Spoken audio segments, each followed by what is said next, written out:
Chat's really lively. Oh, look at there. It's already live, no intro. Stand for what we believe in. Let the people sing.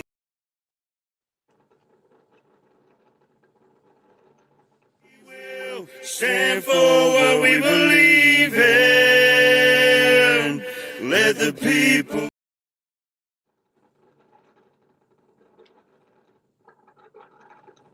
Okay, well, that's weird. Yeah, I'm going to say this is Technical Difficulties Tuesdays. Stand for what we believe in. Let the people sing. I pledge allegiance to the flag of the United States of America and to the republic for which it stands, one nation, under God, indivisible, with liberty and justice for all. They will not break our country's strength. They will not take our nation's freedom. Let the people sing. We will not turn our backs today. We will stand for what we believe in. Let the people sing.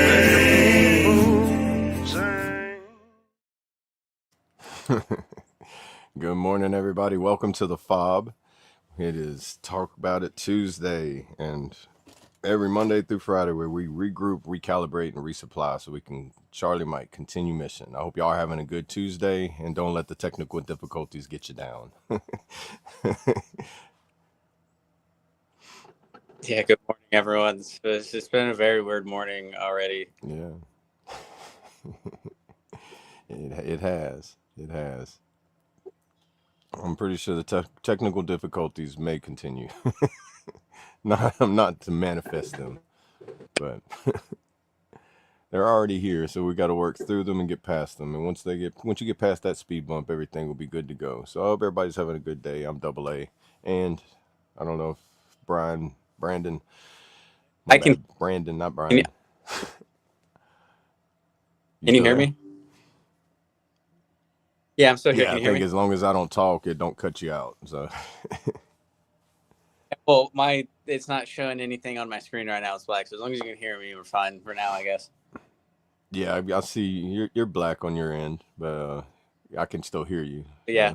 Yeah.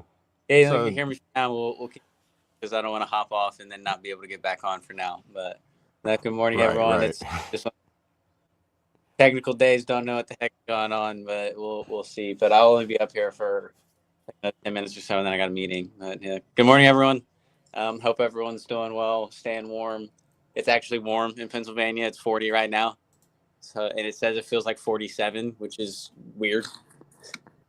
So right, I'll take that feel like temperature. You think the feel like temperature would be the actual temperature?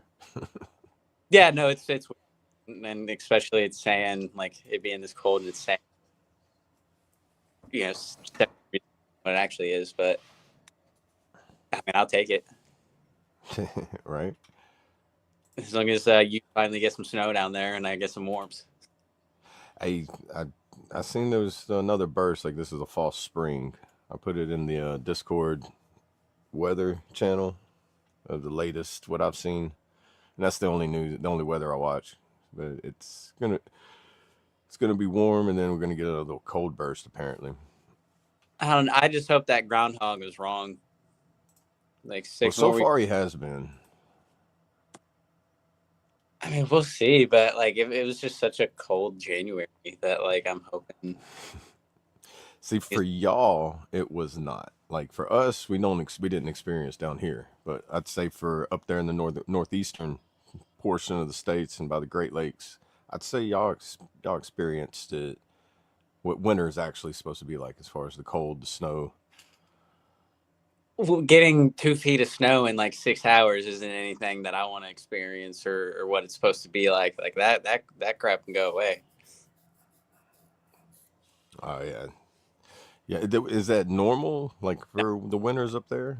Absolutely not. Because if that happened here, that would be like, okay, the apocalypse is happening. 2 feet of snow in Louisiana would be like, yo, something's wrong. Out. It happened anywhere down south, like that, I don't think you guys would survive. Some of us would. I would. It's because I did it in Oklahoma and I know Trades, what the experience is like. But yeah, Trace wouldn't survive. He might be from West Virginia. He's a good old Florida boy now, and it drops below freaking 60 degrees, shutting down. yeah, that's the majority of the South.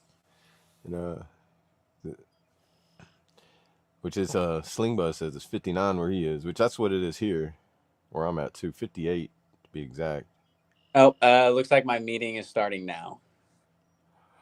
All right, brother. Well, you have a good meeting. If you can hop back on, I'll be here. Hopefully it goes by quickly, but I just got the invite. So yeah, much love, everyone. You guys can't see me right now, but appreciate y'all. Hopefully I'll hop back on. If not, then I'll see y'all tomorrow morning. All right, much love, Later, brother. I'll see how long I can handle it by myself. later, Bubba. Later, man. Welcome everybody to the AA portion of the show. Let's see. Yeah, good morning, Molly and Sling. Anybody else want to talk about something on this Tuesday? Let's see. I'll do some little Google searches for some topics and see what we can throw at the board and see what sticks.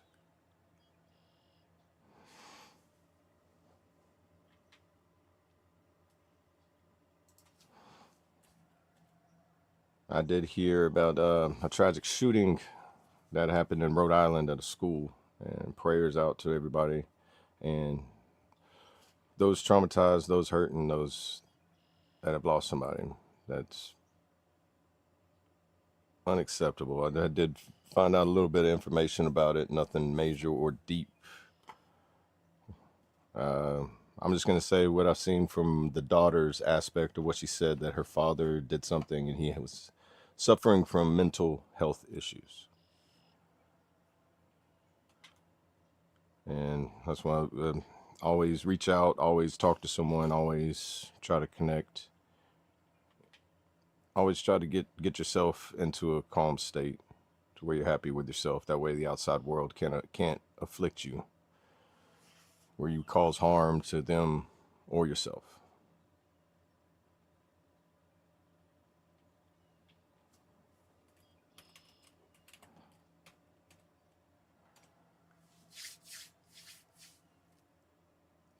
I hope everybody's having a blessed day, and I will say this is a little different and probably a little difficult to do all by yourself, especially not having the buttons to push like they can. So I'm kind of like just sitting in front of a camera. So if things go south, you'll just see a blank screen for a while. If I have to step away, I do apologize for any dead air time. A new mermaid tattoo. It was $40. How big? I don't even know how much tattoos cost these days.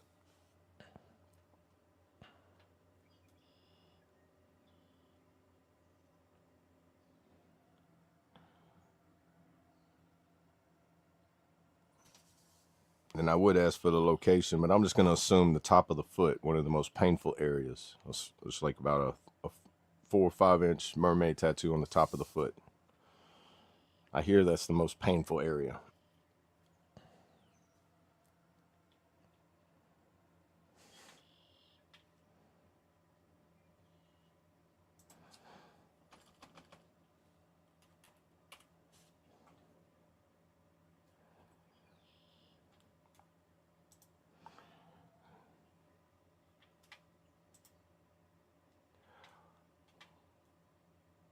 Yeah, I'm so sorry about the dead air, guys. Trying to do two things: find something to talk about, and the chat's not moving too much, so don't have much to really continue on there.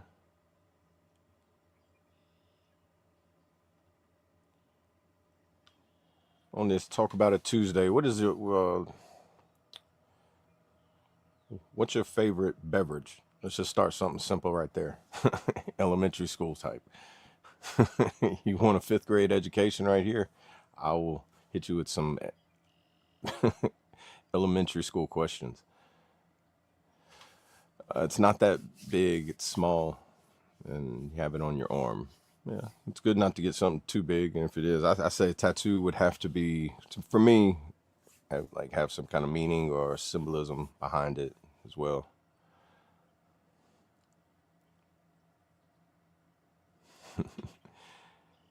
I'll take your time, Sling. Get vertical. That's pretty important. You try to get vertical too fast, you'll end up going horizontal in the opposite direction too quickly, and that could be a lot more uncomfortable than just not being vertical.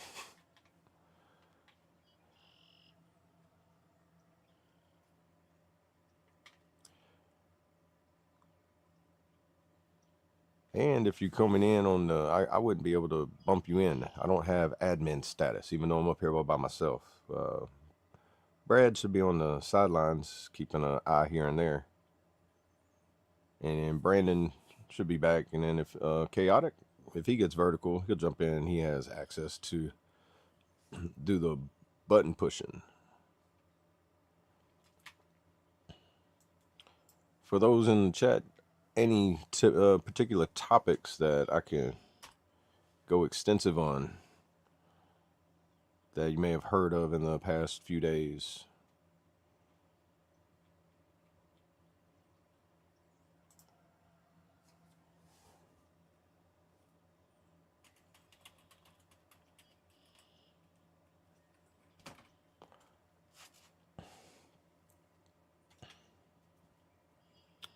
I would just hit with some current events of the day. We'll just be like a little news broadcast of headlines.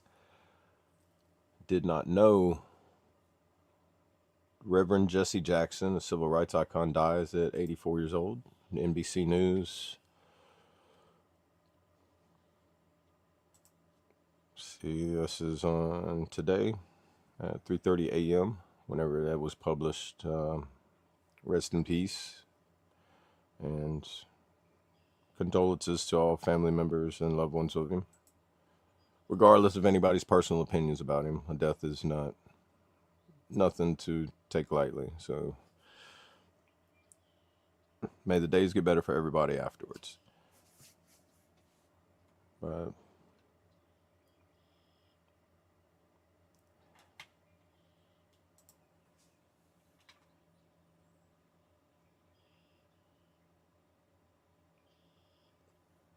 and for those following politics, of course, Hillary Clinton and all that with the e-files and all that.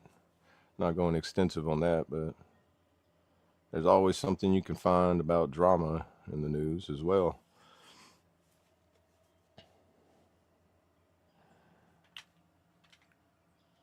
Ooh, let's see. Let me check over on the chats over here and see what's going on. How you doing, Colt? Good morning, brother. I hope everything's going well. Or was that Brad? It was I'm sorry. Is that? Okay, that was the admin thing. Everybody's sending out one. That's set on all the channels. Either way, good morning, Colt, Brandon, Brad, everybody. Hope everybody's doing well, having blessed ones. Everybody keep up with if you keep up with Colt. I can't remember the exact release dates of his music, but go see his channel and you'll be able to see the release dates and slight previews of his songs that are coming out.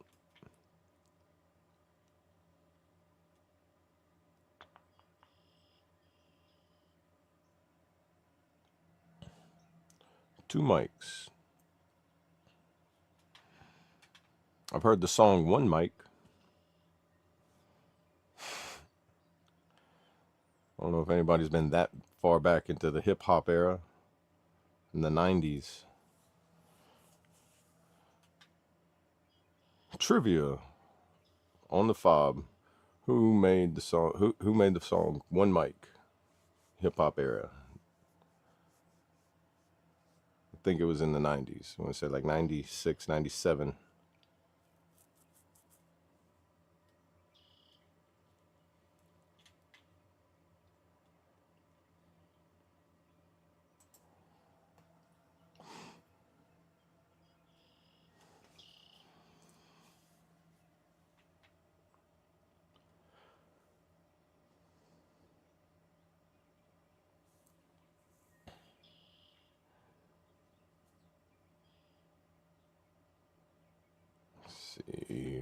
Let's see.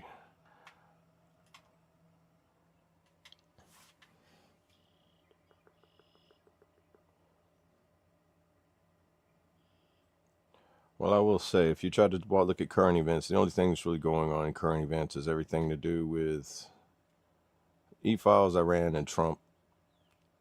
And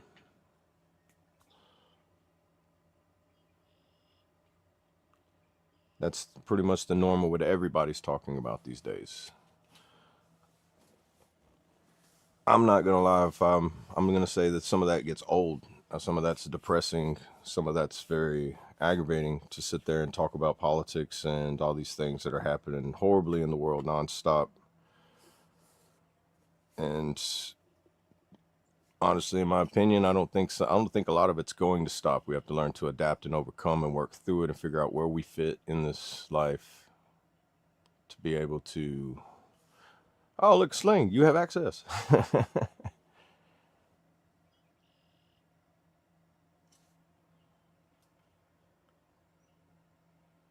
Good morning, brother. I think we need to stay diligent and strong to be able to make it through these hard times that are in everyday news. Good morning. Good morning, brother. I didn't know you had access. Welcome and thank you.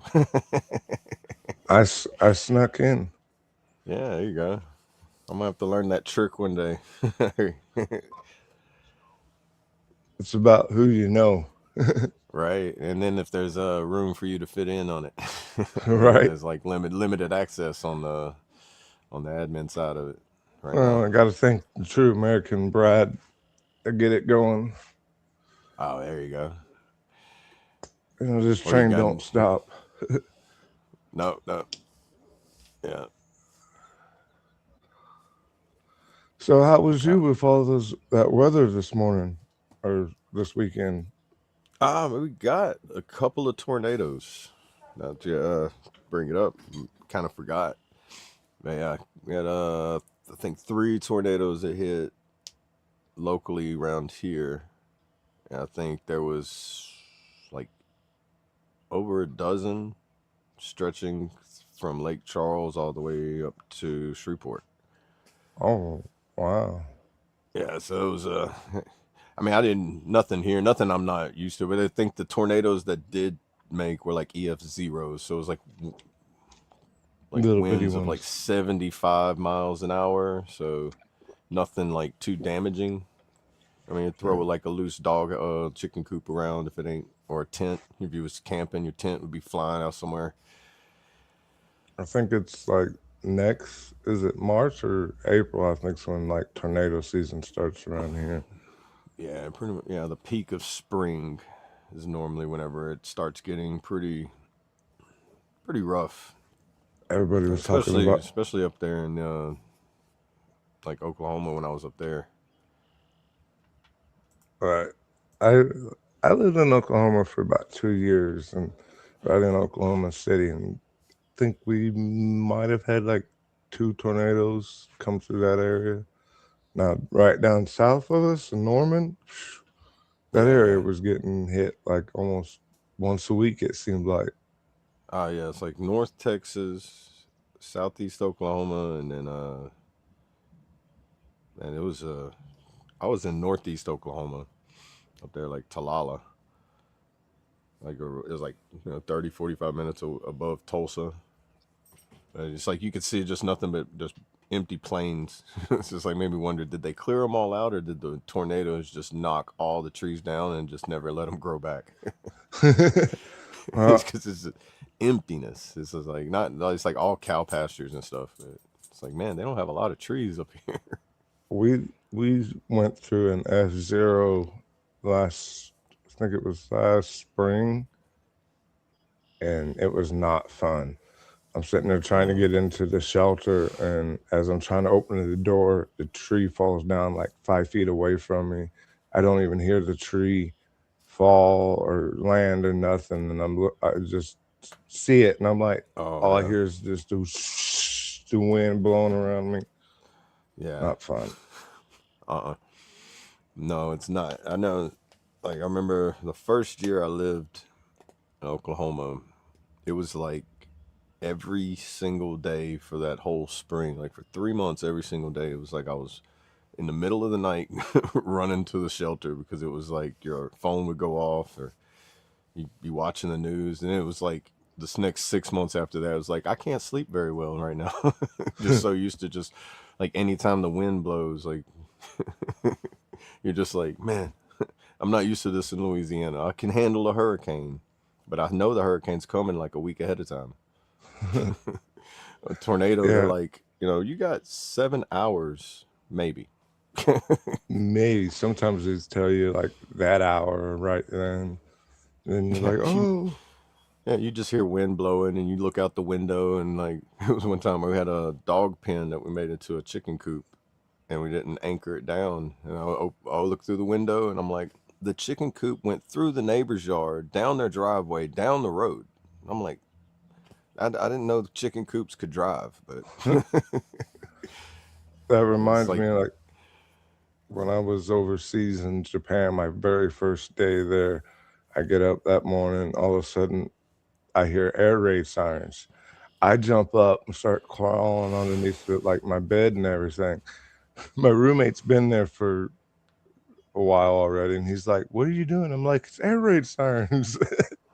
He's like, "That's their sign of going to work at the shipyard." And I'm like, "Oh, that makes sense." But it was man, not fun hearing the air raid sirens at first. no, because I think the tornado sirens or the whatever they have three different tones for the sirens, like flash floods, or it's either earthquakes or flash floods, and then they got the ones for tornadoes, and then they have one for like if it's like an aerial attack, like if we were under like get to a fallout shelter.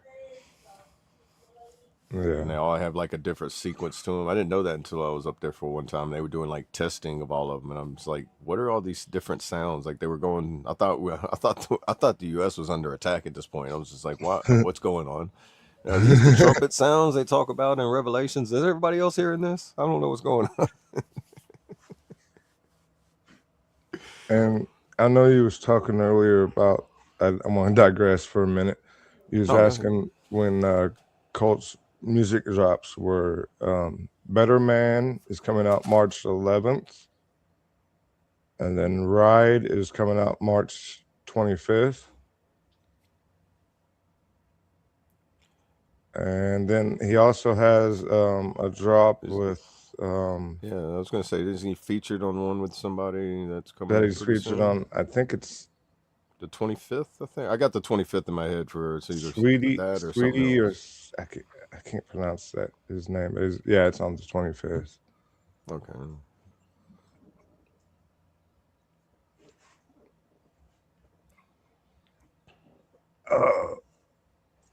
I've just been dealing with a lot of headaches and stuff. And yesterday I wanted to sleep in. It was like my one day off. I was like, oh, I didn't even wake up for the F.O.B this morning. Oh man, I was wondering if the technical difficulties was going to get us started. Yeah, I seen we But had a little bit of issues with the sing this morning. yeah, I think it's because Brad's in a different location at the conference he's in, so we're trying to do things remotely while doing like we'd already do it remotely, but he's away from his normal place he does it. So it's like I think that's making the technical part just be a little difficult right now. Right. Yeah. But speaking of the headaches, I noticed like a couple people have been doing. I think this false spring or this feeling of spring that's coming around for like everywhere. Like here, no, not for Brandon. He's not. He hasn't. He's slowly getting that feeling right now. I think he's Yeah. 40, but feels like 47. That Ooh. it's making the plants produce pollen. Like even though it's like no leaves and stuff, like certain ground plants. So we had a pollen alert the other day. I was like, interesting. And the very next day, people were like, "Oh, I'm all stuffy. I got a headache." Or I'm like, the allergies of like the season's getting all out of whack. Just throwing allergies out of whack. Night crawlers are already crawling around here. Yeah, it's I went out interesting. I went out in the yard last night and I was like, what are these little bitty, it looked like little crawdad mounds, but only about maybe half an inch tall. And I was like, this ain't no crawdad. What is it? Walked out there and there's big old night crawlers crawling up. I'm like, man, it's springtime already. It's almost fishing season. Oh yeah, I was watching well, what's his name? Pelican Bone Outdoors. I watch his YouTube channel, and he's down in Lafitte, Louisiana. But he does like crawfishing on his own, like crawfish traps, and goes places kayaking, fishing, and like red drum fishing. I love watching his channel because he's like showing all these different ways to catch fish in places. But he's getting crawfish right now, and he's like, this is the earliest he's ever gotten crawfish. Wow, that's crazy.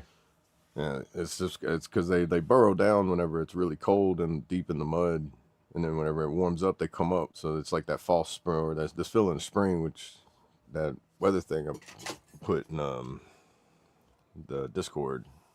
He's saying that it's a false spring, so it's like we're gonna get like another big cold snap. I think. Oof. I can't remember when. I didn't finish watching it, but I know it's like he said sometime in March, like think mid-March.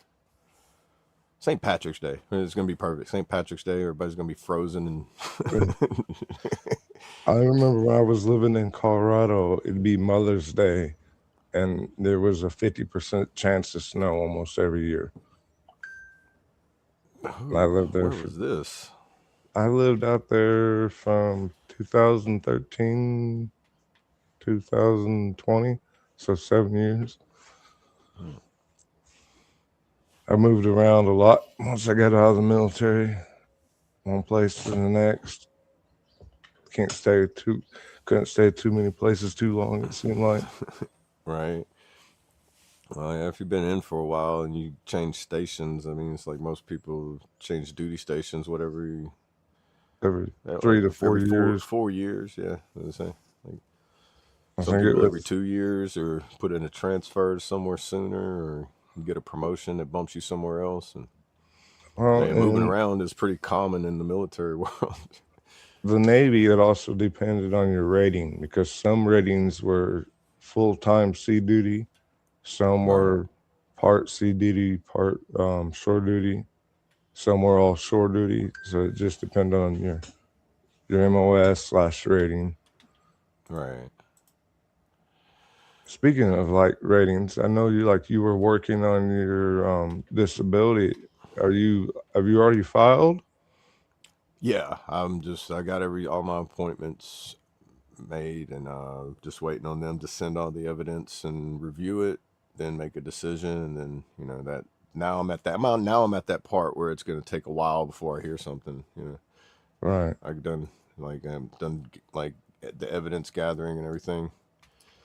Yeah, I didn't do the intent to file whenever I should have, so I just did, instead of doing the intent to file before, I just did I waited till I had everything, and then I filed it. And I knew about the intent to file, but I was being lazy. It was one of the procrastinating things I did. Bit myself in the butt on it. I didn't know about the intent to file my first time. Didn't quite have all my medical evidence on some things, so that's why this time I did my intent to file, making sure I get all my medical evidence right now. All my buddy, I think what they call it, buddy statements. Yeah, you can get buddy statements. I had to make a personal statement, which is good for you to make one anyway, because it kind of like breaks down what you want to tell them. Like if you were sitting in front of them, telling them why I'm making a claim, and then you have a buddy statement that matches that. Especially if you don't have, like, I haven't got a buddy statement for anything, but if you don't have like the medical evidence or anything like that to prove this happened to you while you was in service, but I have 5 people that were there when it happened, even though it didn't go to TMC or sick hall or anything. The buddy statements kind of, from my understanding, help build that case to where it'll like help you get approved for it. And when I was in the buddy system or going to sick call, it wasn't, you didn't really want to go to sick call unless you had to. And all they were going to give you was some ibuprofen and say, here, carry on. See, I waited until drill sergeant looked at me and goes, "Why ain't you going to sick hall?" And I'm like, "Because you didn't tell me to go to. You told me not to." And he goes, "You're stupid." I'm like, "I guess I am. I'm for listening to you and not going. I guess I am." I mean, I remember that they told me, looked at me, and was like, "Man, you should have went." I was like, well, "Can I go now?" He's like, "You got to go now. there's no, there's no, can I or am I not going to?" I I learned very quickly, pretty much not to want to go to the medical because I got I was in A school and I missed PT that morning, so I was like, I'm gonna go to sick call. I was like, oh, my stomach's hurting down here on my right side. Next thing I know, I'm being put in an ambulance, being taken to the Naval Hospital, about 40 minutes away, and then they and it put me in the hospital, and I was in the ER probably about 4 or 5 hours. And it's like, oh, we're going to keep you. Your blood counts up. I'm like, okay. Next thing I know, they're like, oh, we're going to take out your appendix. We think you might have Oh wow. appendicitis. It was a lot of good times, Yeah. especially they got out. It was like, well, you went from being you missed PT because you was drunk to be getting your appendix taken out. I'm like, yep. Right. They're thinking they're trying to be like, "Oh, so you just getting drunk again?" Like, no, this time it was for real. But I didn't really need it taken out because I didn't have appendicitis. They was just worried that it might Right.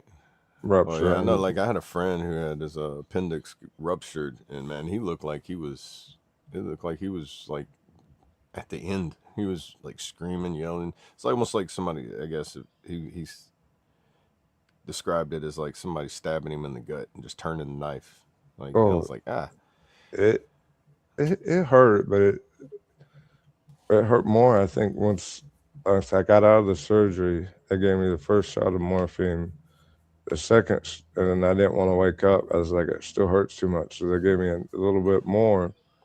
And next thing you know, I'm screaming, "Wee! I'm on morphine!"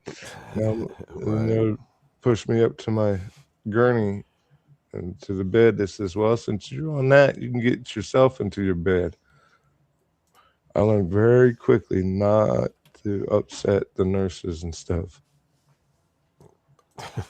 Yeah.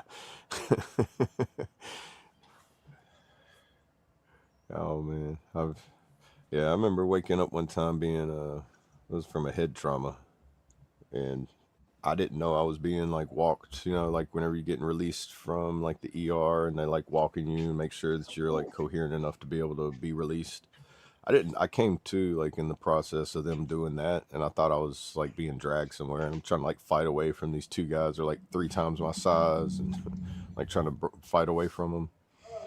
And it was definitely not them were definitely not the nurses that I wanted to make mad, because after they like set me down in a chair and was like a drill sergeant, be like, "You're about to go someplace you don't want to go." I'm like at that point, and it was like, okay, I understand now. I could have waited to do this when I was a little bit more coherent. You don't want to come. You don't want to come out of a blackout in the middle of being walked somewhere with two people holding your arms. You're like, why am I being tactical carried somewhere? I don't like this. This is not. Is like one of the worst feelings to wake up to. I remember, I think probably the strength, like he was talking about being carried. Yeah. The one time that I remember, I got some weird stories, but we have casualties and we had to respond to anywhere in the ship in 3 minutes. And I was running and tripped over a chain and fell, and everybody else was running there. And one of the O6s saw me, and he got a hold of me, picked me up, got a hold, and then just happened to be that I was right next to where all the officers area was. So I had two O6s carrying me down to medical to get my Yeah.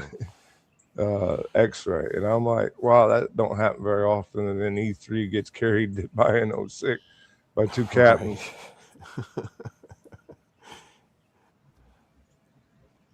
What up, Good Lone morning, Wolves? Lone Wolf. Mud Daddy, I missed you in there. Good morning, Mud Daddy, if you're still in. That's why I wish I had the admin status. I think they can see how many people's in from all the different channels. All right. Yeah. And speaking of like the sick hall, like whenever they told me I needed to go, I remember because like in that basic training, they got the different groups like A group, B group, C group, and D group based on how fast you run your initial like your first like what they call the 1, 1, and 1 PT test. Kind of see where Yeah. you place in like speed, push ups, and sit ups. So I got put in A group. I think it was like probably 4 weeks in, 4 or 5 weeks in, keeping up with A group good, and then all of a sudden like we're on this. You know, they always say we're only going to run 2 miles. The next thing you know, you're like mile 4, mile 5. While all the slow runners are like, you know, doing their 2 miles, we're like, we're just going to keep going. And my legs started going numb. And then that's whenever it was like, why couldn't you keep up? And I was like, drill sergeant, I can't feel my foot. He goes, why ain't you going to sick hall? And I'm like, y'all told me not to go to sick hall. That's when he was like, you're dumb. I'm like, I know. Can I go to sick hall now? Yeah. And in like 2 weeks, it was like, it ended up being like some tendon issues. And like for 2 weeks, I was on crutches. I'm like, man, I'm going to get recycled.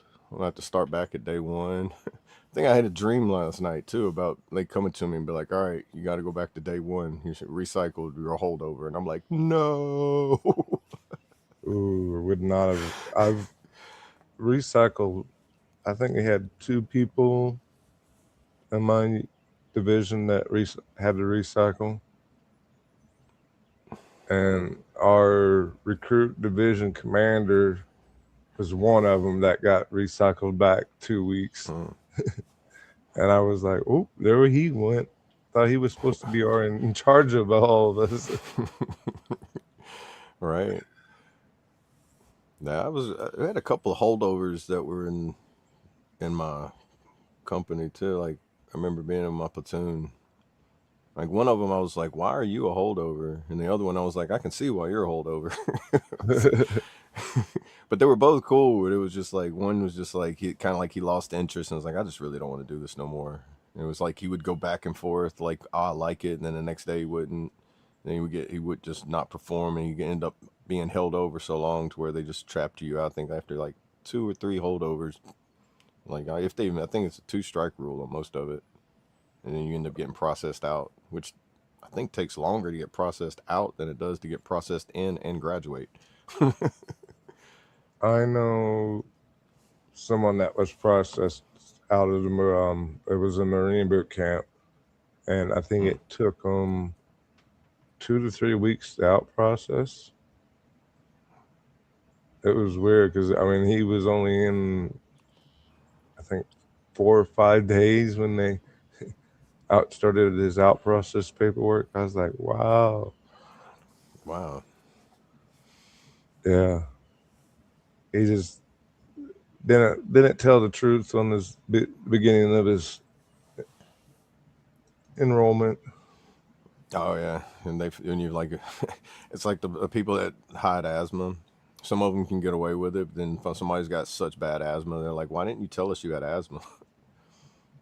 You know, it's like some of those, or some of the small things that you're like trying, like they say you're trying to hide, but it's just like some of the pointless things like color blindness, flat foot, like those things.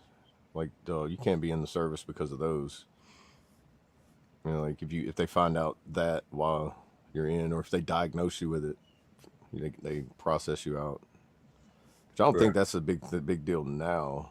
I know like It's it used to be a big thing. I know that my flat foot came afterwards.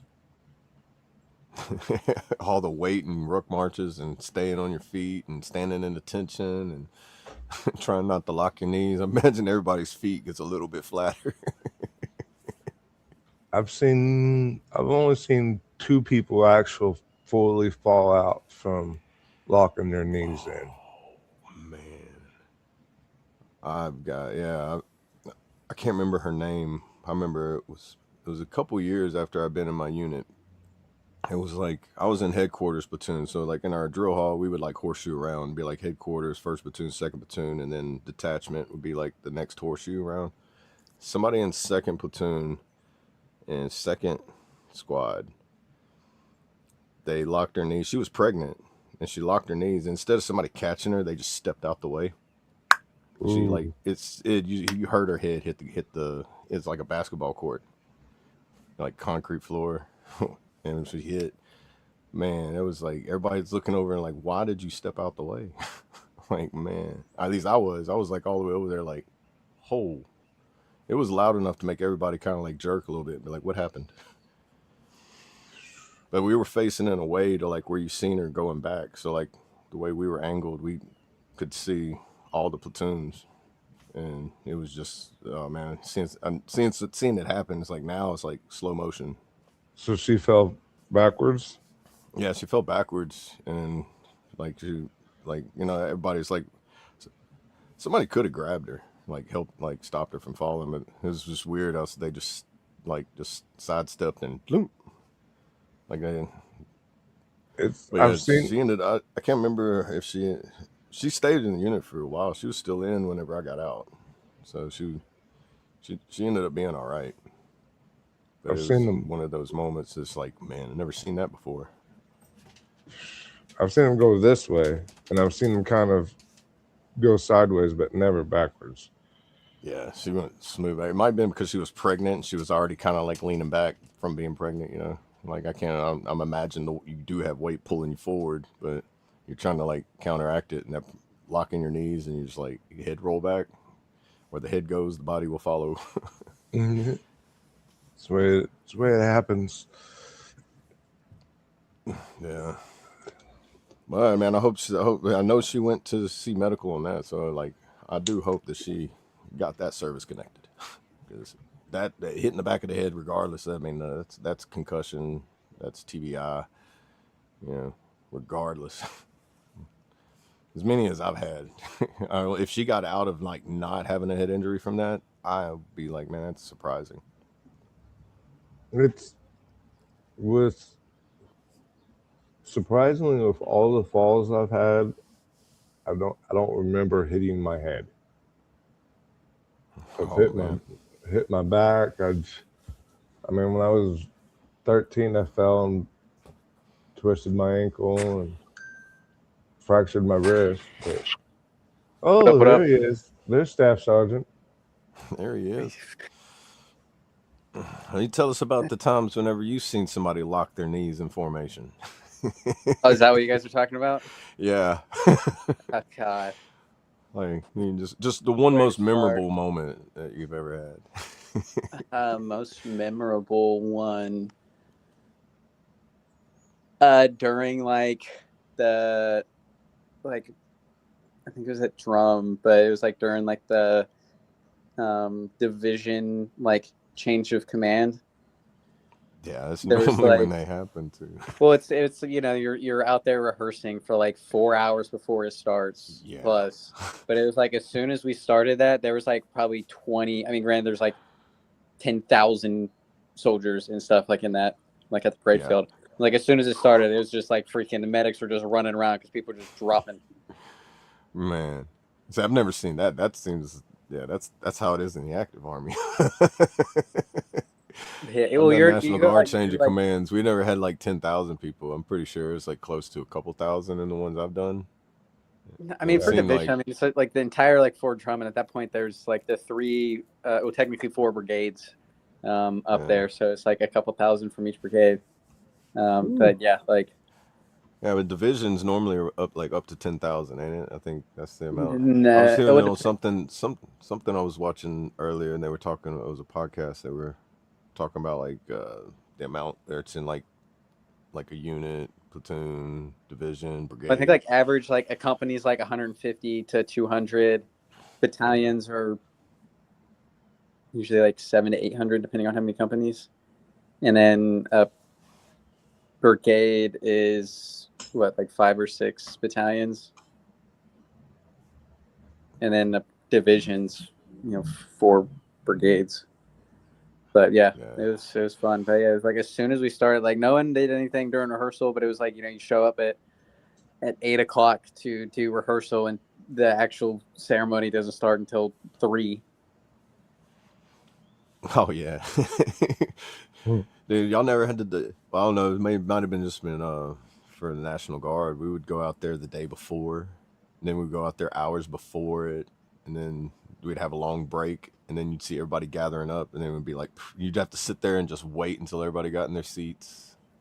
Then you'd have to like go while you're waiting on everybody. It's like, and then the point of the day depends on, like, I remember getting bronchitis one time during change of command, where I'm sitting there and they're watching me just sway back and forth, and they're like, "Are you okay?" And I was like, "I'm not feeling too good." And it was like, "You don't look like you feel good." It was like, "Go to sick hall." It's one of those moments we were talking earlier too. It's like whenever you don't want to go to sick hall, and then they're looking at you like, "No, no, no, no, you need to go."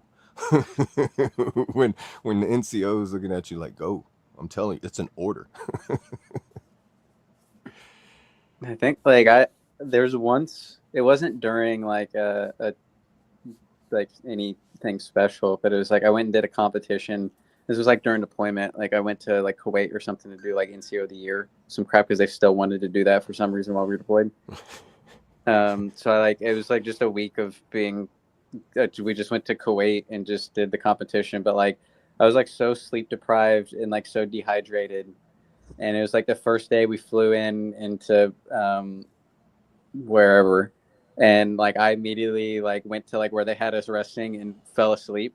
I was like, I'm so sleep deprived, whatever. I still didn't really drink any water or any crap like that. And then the sergeant major came and wanted to talk to us. So like I was dead asleep, woke up, and I was so lightheaded from like immediately waking up and then standing at parade rest and like so dehydrated. He literally was like, "You can sit down," because I like apparently I like stood up when he walked in. I just got so pale. I was like, "Yeah." He's like, "Dude, like drink water. Like what the heck?" And I was like, I need to go back to sleep." Right. But I would guarantee, Morning. like, if I would have actually like stayed standing and all that crap, I would have passed out. Right. Good morning, Kentucky. Good thing you got some sleep. Welcome in. Better late than never. See, that's the thing Yeah. when I hear Army people say division, even though I've been like in the Army Reserves, I still think of like the Navy means like a division means like unit. So like your division, like in different parts of the ship, have different divisions, and they're only maybe like 100, 150 people top. Oh, so it's like a company size Yeah, section kind of a thing. Okay. How does it break down in the Navy? Like, how is it like the different echelons? like I mean like groups. Yeah, like the names and all that stuff. Um, like for like there's the division, the shop division, and then can't remember the other ones. There's only like 3 of them when we was on the ship. Okay. But like when you're in the E1 to E3s, they're all seamen or firemen, and then the E4 is an NCO petty officer. So all E4s in the Navy are NCOs. Kind of different than in the Army, because the Army, the only time an E4 is an NCO is if they're corporal. Yeah. And the Now only time you're they a corporal is in, I think, isn't it? You might correct me if I'm wrong, Brandon, but a corporal in the Army, they're only a corporal if they're in charge of like a squad or a team. Something not like that. technically anymore. They changed it to where as soon as you graduate BLC, then you get pen corporal. Even if you're still an E4. Yeah, so you can be, but it's Okay. typically like if you can get corporal before that still, but it's like as soon as because they're trying to distinguish of like the typical sham shield, like you've been a specialist for 7 years kind of crap, to Right. where like as soon as you graduate BLC, like you're technically like able to get promoted to E5. So they're like trying to make it to where corporal actually means something now. Right. It still doesn't, but It's kind of like the difference between being a master sergeant and a first sergeant, right? You still have responsibilities, sometimes more, but you still get paid as much as the guy who has Yeah. less. You know, it's like I was like almost like getting promoted from master sergeant to first sergeant. It's almost like, well, thanks for the just the pin. I'm not getting a raise, so Yeah, and like now I what I got got more pinned. responsibilities and. I think I got pinned corporal the first time before I got demoted. As soon as I like took over a team, because they're like I think I went from like PFC, and then it was like a couple months later I took over, or I got pinned specialist and I took over a team. So they tried to like do it, at least for my battalion. There was like anyone in a team leader spot. They finally like were trying to do it, and then I got demoted, and then I think I got corporal. Like again, it was just like a month before I made E5 because points were maxed. So like no one got promoted that, but like they're trying to do it now where it's actually like signifies like something.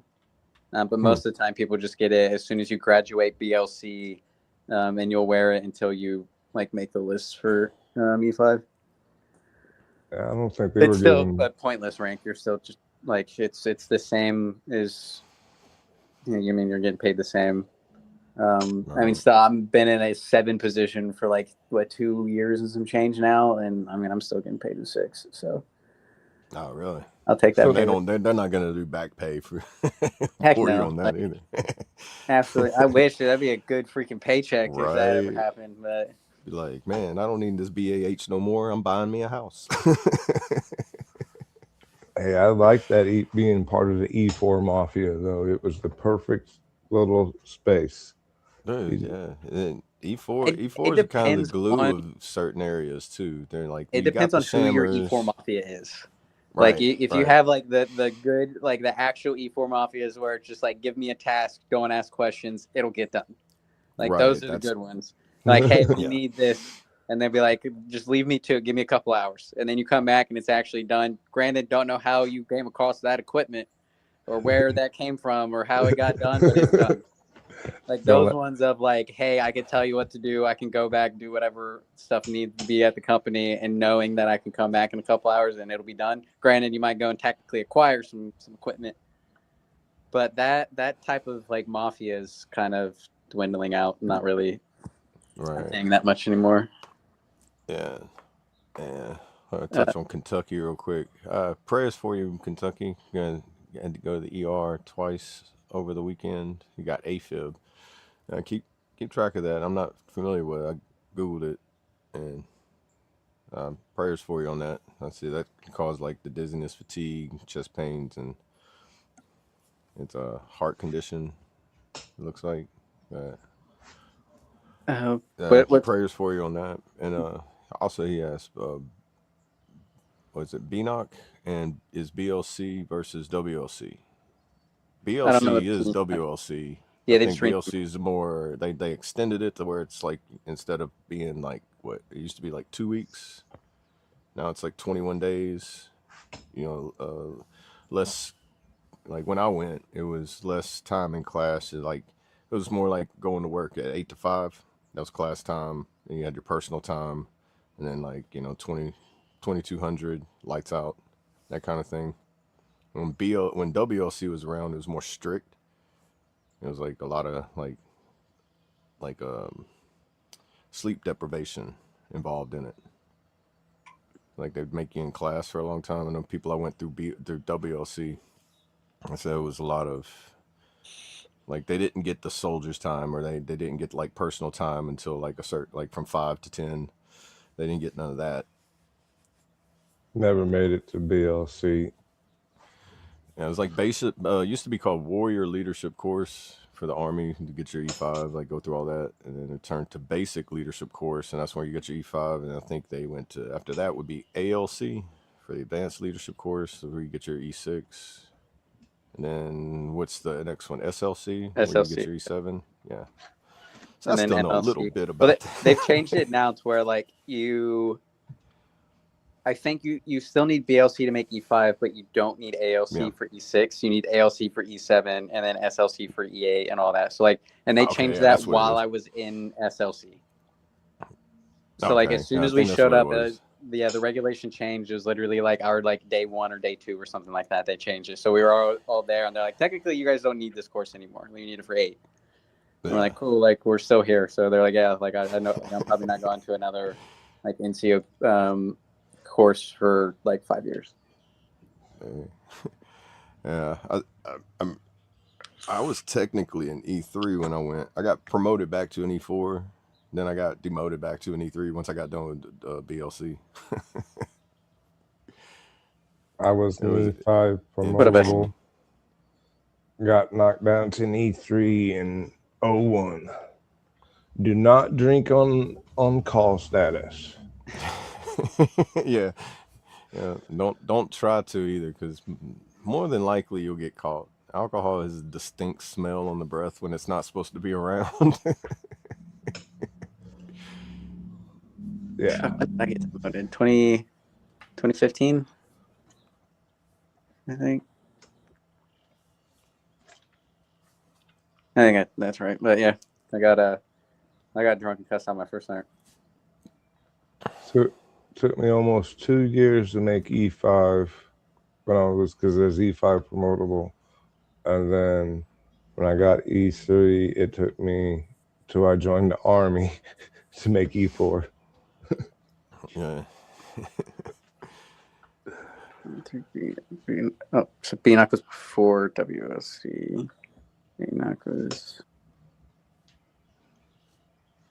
They keep changing the names. Yeah. I remember all my senior NCOs, whenever I got in, they all, whenever I was, like, they would, like, especially whenever I was going to BLC, and they was like, you're going here, and I'm like, what is that? And they're like, oh, it's this. And I'm like, why didn't you say it? Well, when I went, that's what it was called, this, which then it was called this, and now it's called this for you, but it's all the same thing. And I'm like, why do they keep changing the names?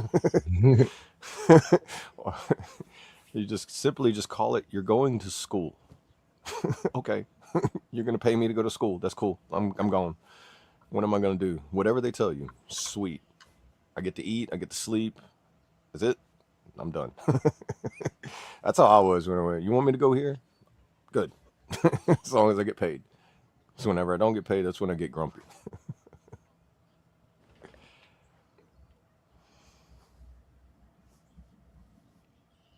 Well, I don't know how it was when you guys went through. BLC was like every MOS or WLC or BNOC or whatever you want to call it. It was like every MOS went. So it's like, freaking you be with everyone. And then everything after that, like ALC, SLC, MOC, all that stuff is like MOS specific.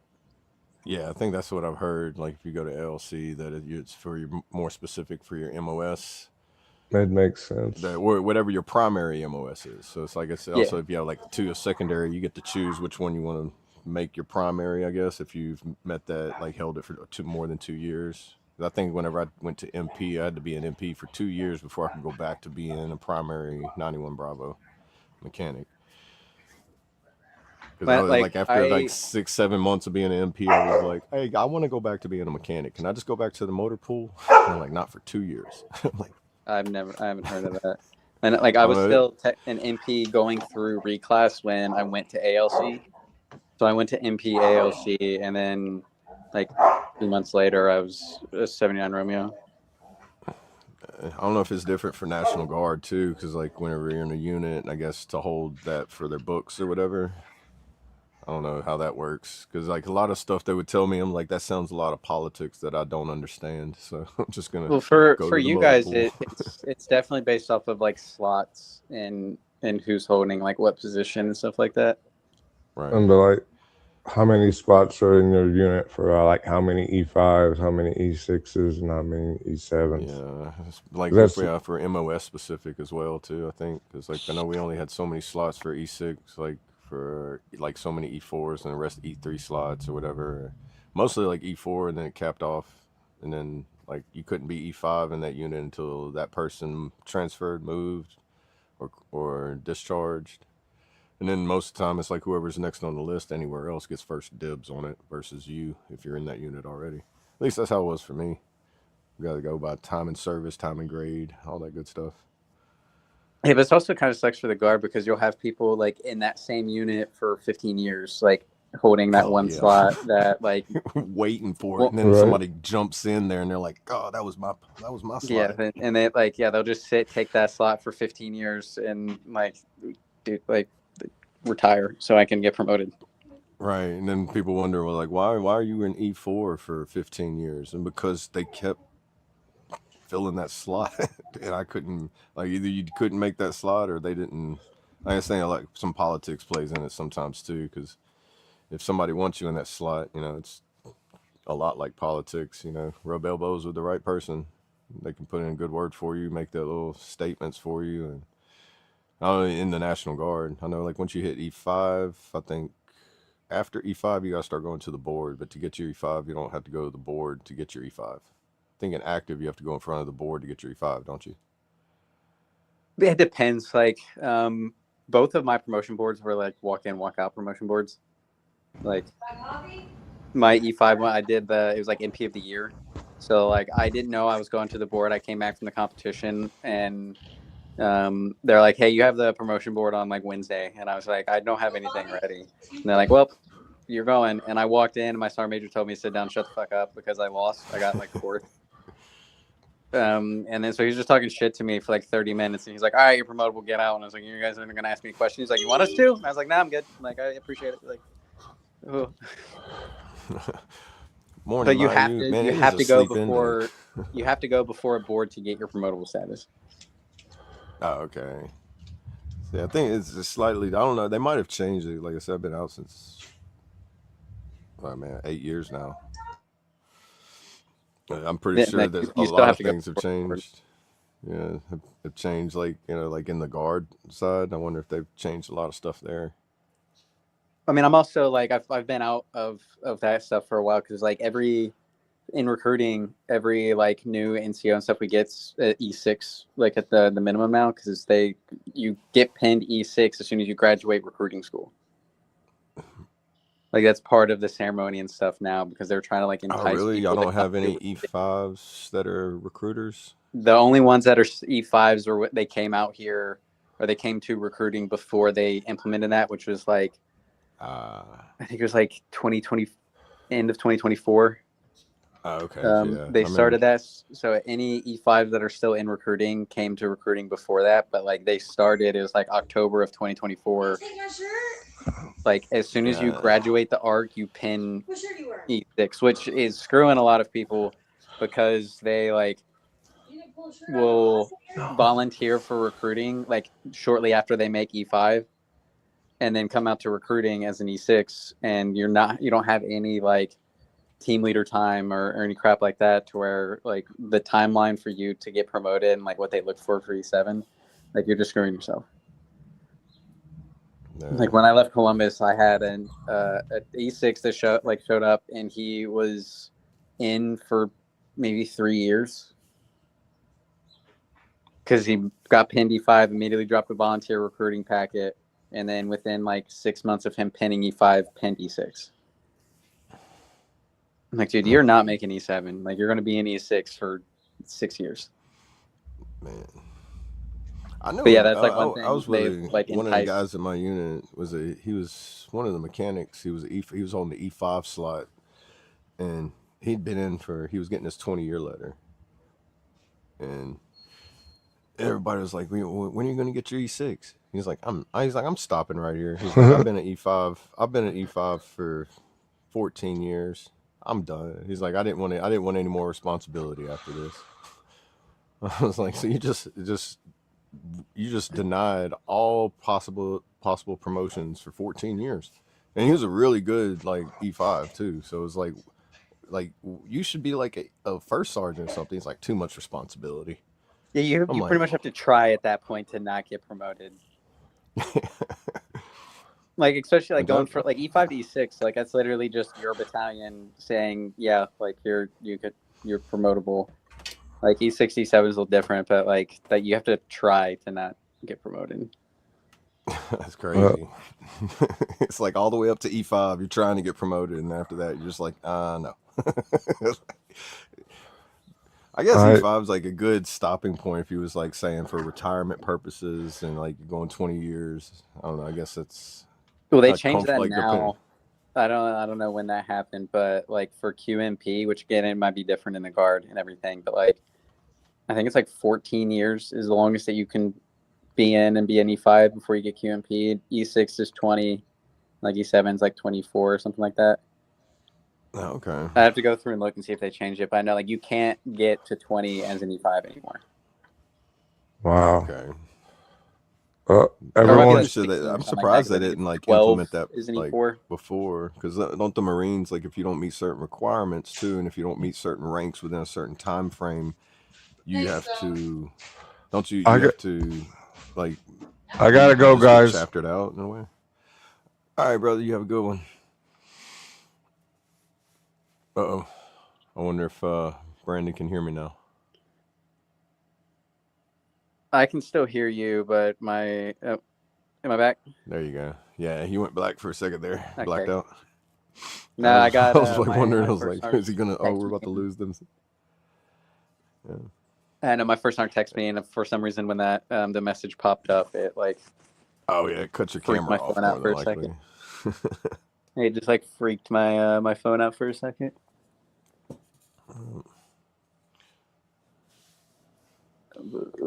Yeah, I can look to see. I don't remember when the QMP stuff is now, but I know it's like 12 years is the longest you can be in as an E4. I want to say it's like 16 for an E5 and then 20 for E6.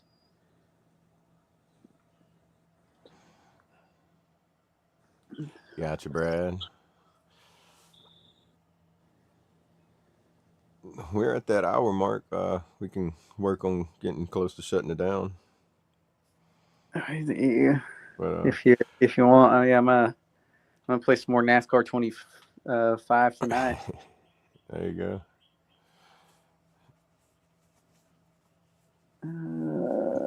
Yeah, I forget who was telling me. I was listening to a veteran with a sign. He was breaking down the Marines on like if you meet like after 4 years or like the requirements to continue on. Like so somebody that's been in the Marines for like say 25 years, like it's almost like a major accomplishment to be able to stay in the Marines that long because it's so strict to be able to re-enlist. Yeah, hold on. Let me see if I can find that real quick. It was like the timeline. That's always intrigued me too, because I know some people it's like they want to go for the 20 years, but it's like but they wouldn't let me, and I'm like, man, and I've known people that stayed like they were at E4 for 15 years, and there was like, Well, I mean, it's like also like in general, like nothing against like the Marines, but like they abuse the hell out of like their lower enlisted to where like a lot of them just can't physically stay in. Yeah, that's true too. I think a lot of areas of I think Army and Marines just like physically breaks them, and then in some cases probably mentally breaks them in some areas too. I mean, there's some training of like I'm pretty sure like you don't see the full extent of some of the training what you see on TV and documentaries and everything, but what I've heard some people going through like SEER training. I'm like, bro, that training by itself should come with a disability rating. I went to SEER school and end up like breaking too many bones and getting dropped. I will never do that shit again. Yeah, see that by itself, like, and don't they purposely break bones that don't get service related? No, they can break 5 minor bones. At least is whenever I went through. They change it all the time, and it's never the same thing. Right. That way you can't really tell anything. But like, yeah, they can, like when you're going through and getting like tortured and crap like that, like they can break up to like 5 minor bones. Yeah, which is like pretty much like fingers, things with joints that. Yeah, I end up breaking my scaphoid in my wrist, and like I like cracked, like it was like a hairline or something like in my jaw from it. But like they literally just beat the shit out of you. Yeah. Like, it's That's tough, what I've heard, and then hearing people say it, and I'm like, and especially people I know is going through it and they don't have a VA rating, and I'm like, bro, you went through SEER, you should just automatically. I think because even don't you go to the airborne jump school after so many jumps, you automatically get a rating. I have no idea with that. I've heard somebody tell me that. I might be wrong on that, but well, I know like my best friends brag right now, and like they jump all the time, but it's like people that have been doing the jumps, like you legit like one of my buddies been I think he's been in like an airborne unit for like 12 years or something like that. Like he's legit an inch shorter than what he was when he joined, just from the compression of Granted, I mean he's probably had a couple hundred jumps or something at this point, but like he's legit Oh wow.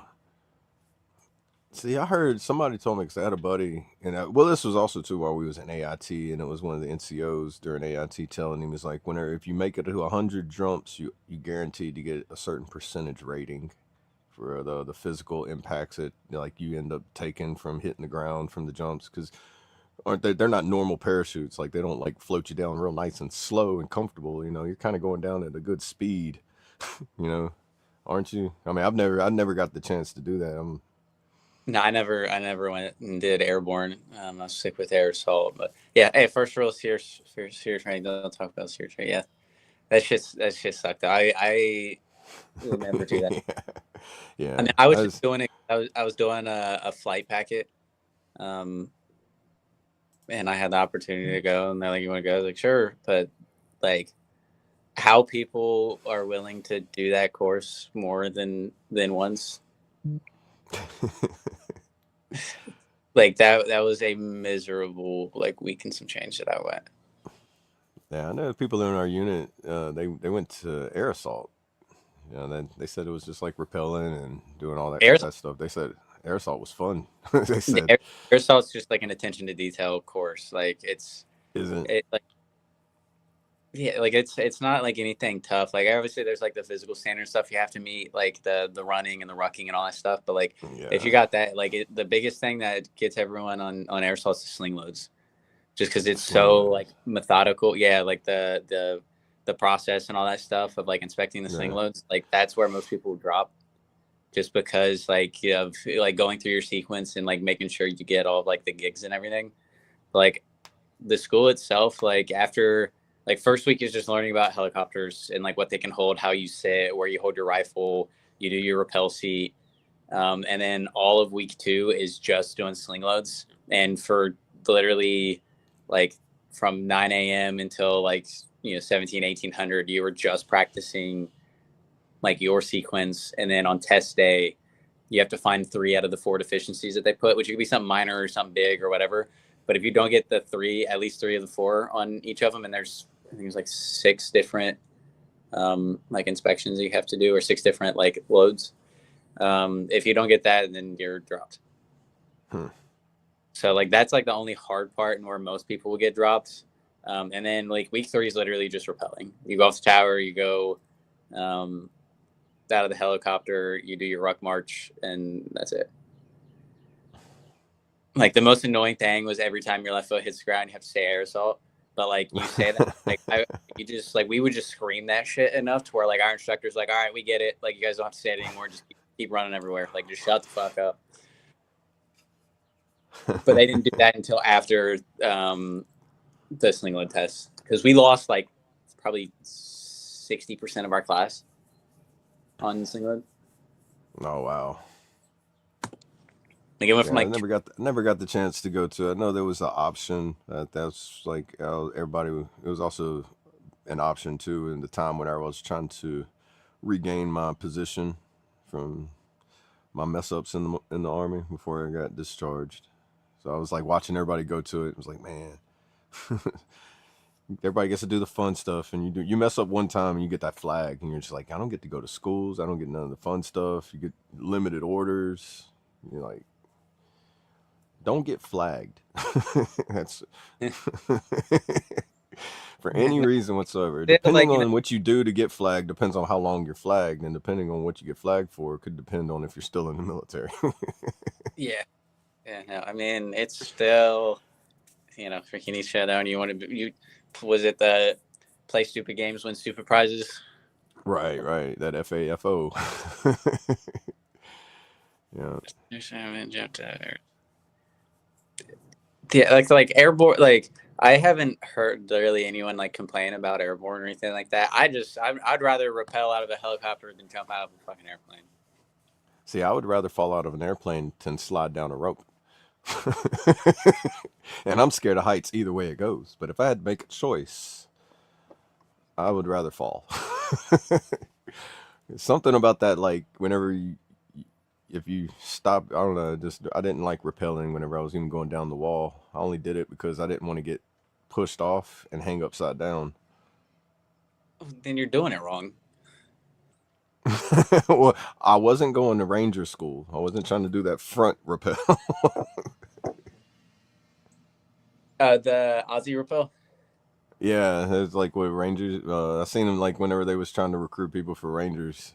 It was like they're You showing that never, little, like the little, like the yeah, you go down trailer front, for it. like yeah, like yeah, you Yeah. don't learn that in airsoft school. They don't teach you that. That's like more of a thing you'll do after or Yeah. whatever. I only learned it because we were bored on Yeah. deployment, didn't have anything to do, so we just started goofing around while we were like rehearsing for a mission. Yeah, I remember seeing people accidentally do that during basic training because they would start spinning around, go upside down, and it's just like, okay, what did we tell you to do when that happens? Yeah, I forget. Like that was such like a big ordeal for people in basic training going down the rappel tower. I'm like, like it's a 20-foot wall. It's not even like anything crazy. Oh, we had a 50-foot wall. Yeah, we had a 50-foot wall to rappel down, and then we had to go down the rope wall that was 40 foot, and then the rope slide was like at a 30-foot level. Like it's not that bad. Like some of the shit on like the obstacle course was like worse than that shit. But like I don't know, everyone got like so, and like same with the gas chamber. Like everyone gets so like their head wrapped around that crap. Yeah. Dude, like I will go like this time of year. Sign me up. I'll like, go in there. I don't even need a gas mask. Just I'll go in there and say my name, rank, and social security number, and walk out. As soon as I start getting sick, I'm like, dude, gas chamber, fuck, clear out my sinuses. Like, let's go. Right. But like everyone always just gets so wrapped in their head, and it's like the fear of going through and doing the crap. I'm like, and then as soon as you're done with it, you're like, that was awesome. Like, let's go again. Like, just stop overthinking everything. My internet's out. Did you go to Fort Campbell? Kentucky ass. So you went to Fort Campbell. I've been to Fort Campbell, but on National Guard for training, and I was with the Kentucky Guard while I was training. First time there. I just been TDY, and I was attached to 2nd Brigade in Afghanistan. No, correction. I passed by Fort Campbell. I was on my way from Memphis to go to Wiffertech in Kentucky, and I trained in Fort Knox when I was at Wiffertech. See, I go to Knox all the time. That place sucks. The only thing good about there is a golf course. The Mark 19 range wasn't too bad. Well, they don't do any of that crap now. It's literally like it's just where HRC and recruiting is now. Really? I know whenever it was part of my MP reclassing phase 2 for us to use the Mark 19 and the big guns, we had to go to Fort Knox and use their range.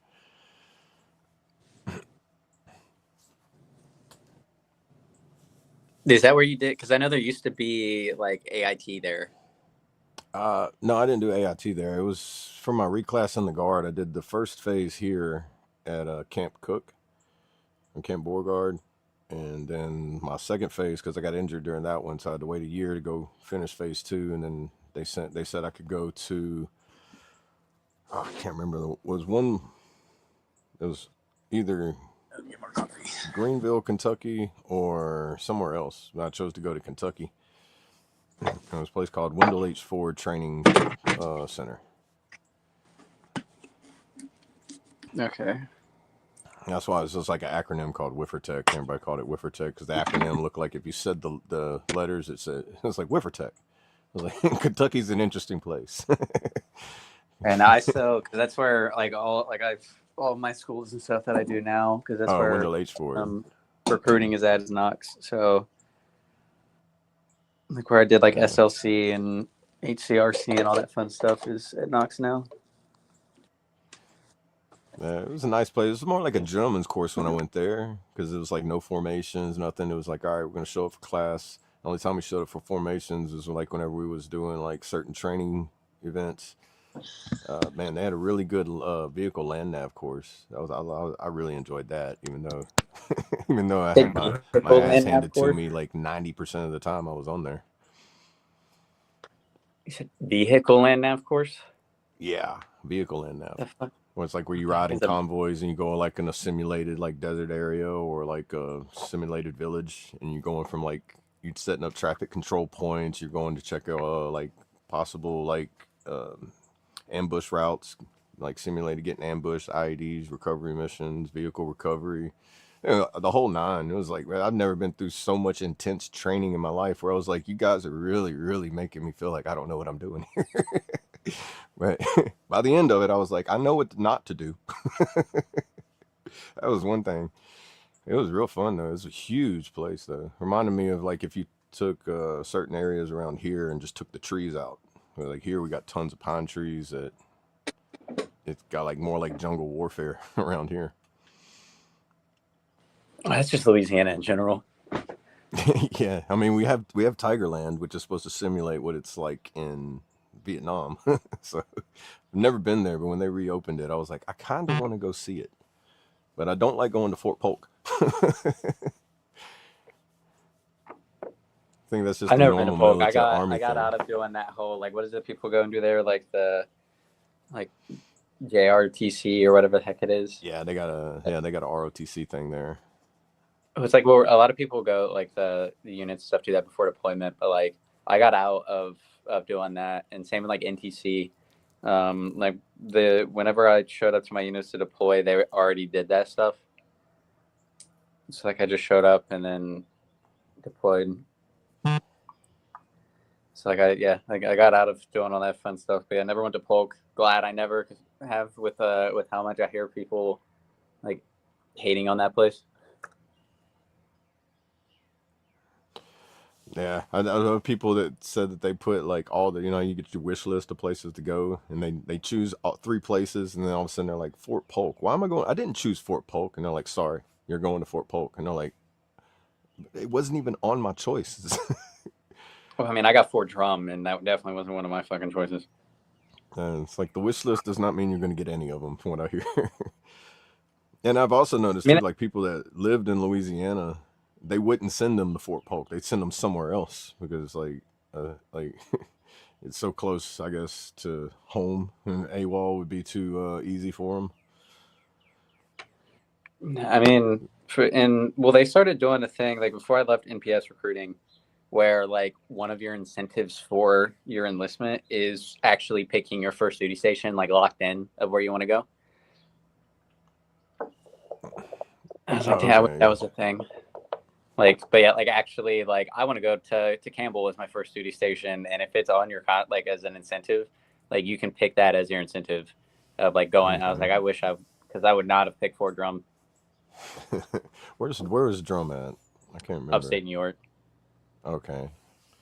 It's like an hour north of Syracuse. Huh?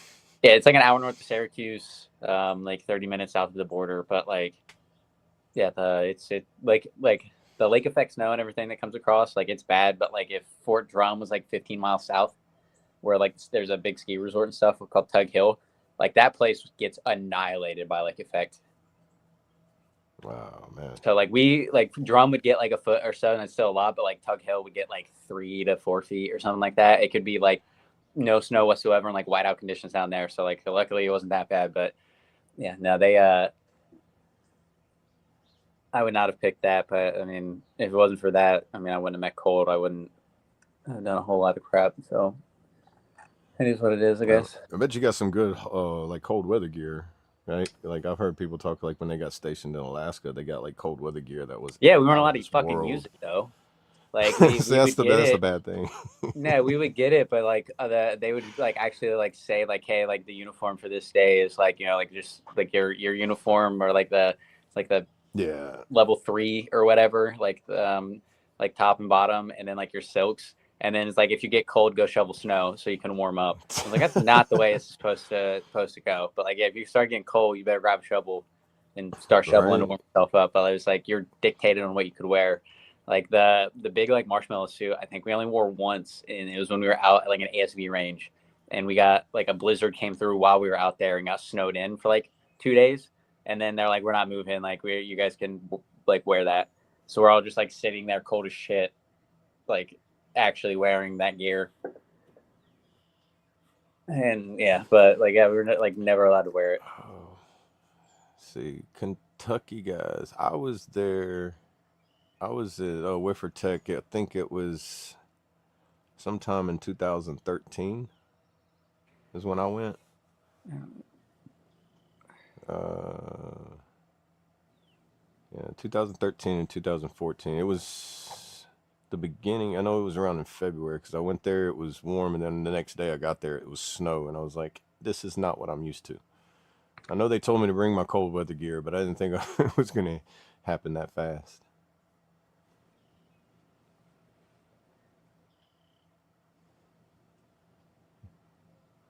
Yeah, I can't remember the names of my instructors, but they was the one they. It was two or three of them, and they were doing like the MP reclassing. In Africa. Interesting. Yeah, they told me about like, and they whoever was leading the class, they told me about the because I was getting reclassed to be able to jump on rotation with going to Guantanamo Bay. Boy, they had some stories about Guantanamo Bay from 2007. I don't think I can share them. They told me like things to look out for as far as like how riots and everything, give me heads up and stuff like that. I forget they gave me it was a movie that's based on being over working in Guantanamo Bay. I think it was I don't want to say I can't remember the name. It was Charlie something. I want to say Checkpoint Charlie, but that's off Vet TV. That's not right. I don't think it's Charlie Company either. No idea. I'm trying to rack my brain on it, but it was a movie that's talking about MPs working rotations at Guantanamo Bay. It was pretty interesting.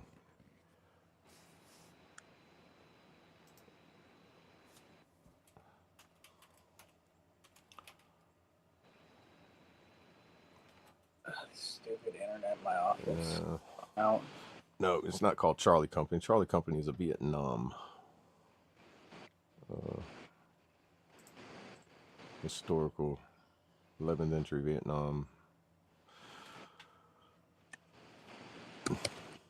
Yeah, I went when they just started taking out the training for forced cell extraction. That's what I got injured at in my phase 1.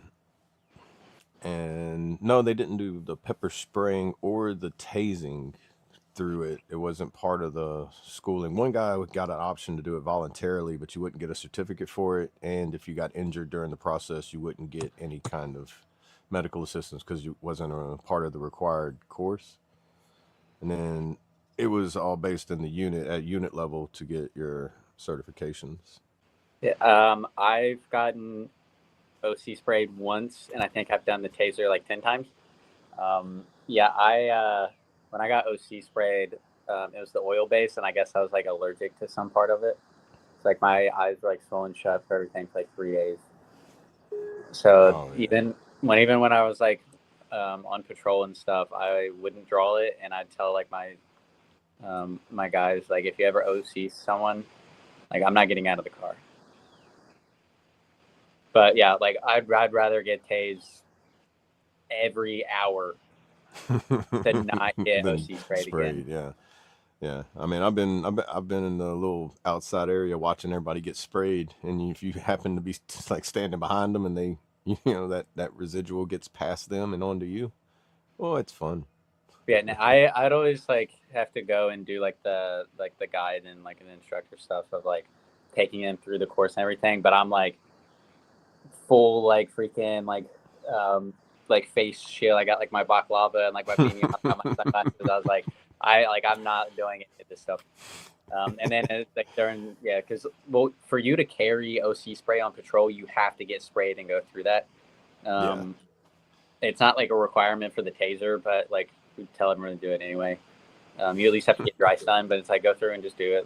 It's like the taser is like a 45-minute intense workout in 5 seconds.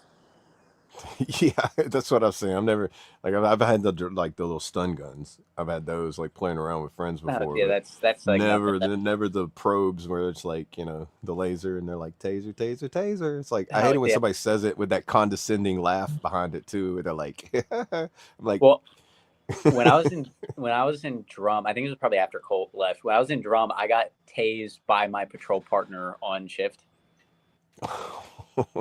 But it was like on we were accident. he was on accident. It was like a new guy. I was like training. I'll give you guys the story and stuff before we hop up. So it was like a new dude. He's a dumbass. But I was like going through and like training him. It was like his second day on shift or something.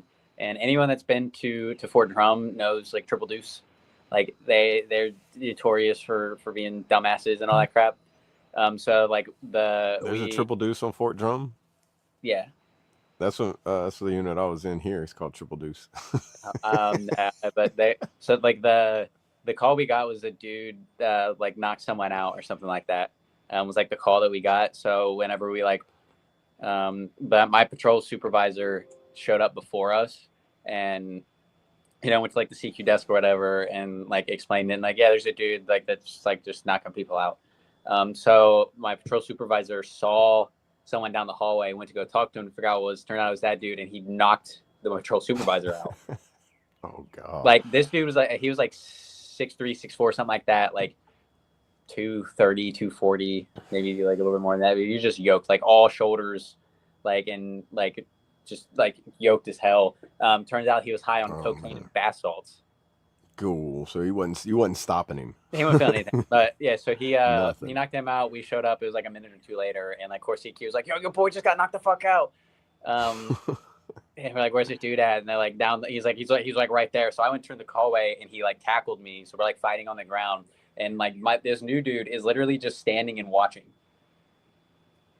Like for a good like 5 or 10 seconds, is just standing and like watching, and like as me and him are like fighting on the ground. And then I was like, fucking do something. He's like, what do you want me to do? And I was like, tase him.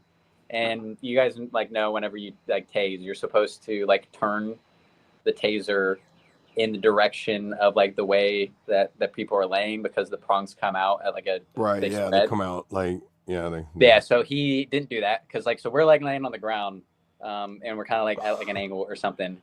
So he went to tase the dude, and I heard like taser, taser, taser, and I went to like push off the dude a little bit, and I saw the prong go into the dude's chest, and then I heard the taser going off, and it took me a second to realize the other prong was in my ass cheek. Oh, God. So then I just jumped on the dude to complete it. So I'm doing the whole crap as well. Oh, It didn't work. Obviously, as soon as it was done, he tased him again. So we did like tase him again. We finally got it, and then the prong was stuck like on the dude's like chest, and we had to wait for medics and stuff to come out. And so I got him handcuffed. I was like, this dude could break out of these handcuffs. So they and I still had the taser prong in my ass cheek because we have to wait for the actual medics to come and get out. And then the dude was still trying to fight with the medics and with us and all that crap. So we got him into like the ambulance. And I had to like still have the taser prong in it. So like I took my taser prong out, put my partners in, and sat in the back. And I was like, told the medics and everything, I was like, if this dude does anything, just scream. I'm gonna do the taser and just jump on top of him. It's like he could easily like break out of these restraints. He didn't end up in all that crap, but like yeah, that my patrol partner literally had to go for like 2 or 3 weeks and give a like class of how to properly utilize a trainer or utilize a taser. He had to go through certification for it, like a whole bunch of crap. And I ended up like the dude ended up like breaking my nose or some crap like that. But yeah, and so I didn't go and patrol anything for like a month. But yeah, that was a fun day. And this was at like 3:00 in the afternoon on like a Tuesday. Cool. It was like middle of the week, like nothing special. And this dude is literally high on cocaine and bath salts and just flipping out. Yeah, I've seen like videos of people in the bath salts or something. Like I watched one where this guy was getting tased and he was in the middle of a freeway. It was on like like back when cops and like live PD or whatever. And they're tasing. It was like 3 cops, 3 tasers. They're tasing. The guy's like clinching onto this car door. He's so jacked up on cocaine, and it's like he ends up like breaking the door off of it, I think, or damaging the door. And by the time that he ended up like he was so amped up on it and tased so many times, by the time the drugs wore off of him, though, he ended up like having a heart attack. Like, well, I mean, yeah, that's still like insane. Like almost get like a superpower whenever they're on that. Well, like it was cocaine and bath salts. Like this dude wasn't feeling anything that we were doing to him. Yeah. Yeah, I think he also he was also like drunk or something like that. He had like some jack or some crap like that. But like yeah, like he probably didn't feel none of that with the bath salts and everything. It was just oh, he wasn't feeling anything. Like I think it was more like the only reason he ended up like stopping and stuff was because he said he hated the feeling of not having control of his body.